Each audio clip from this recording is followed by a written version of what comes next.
Welcome into Bama Central's Just a Minute with Austin Hannon. I'm Katie Wyndham. And Austin, you broke the news last Thursday, I believe, that Deontay Lawson would be out for sure for Alabama's game against Mississippi State. The inside linebacker, kind of the signal caller for the defense. So in his place, we saw some other people step up. Trez Marshall, the Georgia transfer, Jihaad Campbell, a guy that came in as an outside backer, but is now at inside. And then also we saw in warmups that Jeremiah Alexander, the highly rated redshirt freshman out of high school, was an outside backer, was playing an inside linebacker. And on Monday, Nick Saban talked about it was something they were considering, but injury kind of pushed him into that position. And we saw last season with Jalen Moody's injury that kind of pushed Jihaad Campbell into that position of being able to play at inside linebacker. So kind of just talk about this linebacker situation for Alabama and why it's kind of worked out well for them to be able to transition some of these guys with the roster depth and talent they have from outside to inside linebacker. Yeah, I think when Alabama recruits linebackers, just to start, I think they go for guys that they think can be versatile.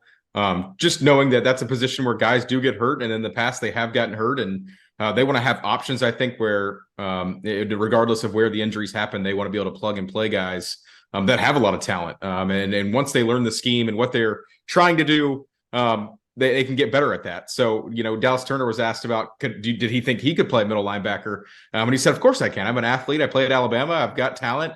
And I agree with him. I think he'd be just as good, if not, maybe better if he got better at it.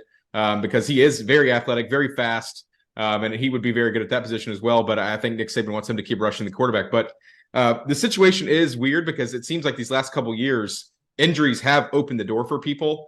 And you can go back to, I believe in 2021 was when Chris Allen got hurt.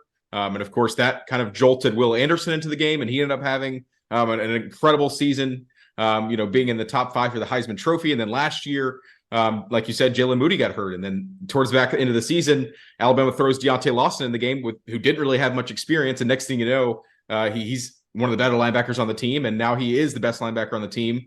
And then this year, you lose Deontay Lawson and they put Jihaad Campbell in there. And he looked, a little uncomfortable at first in that Ole Miss game, I thought.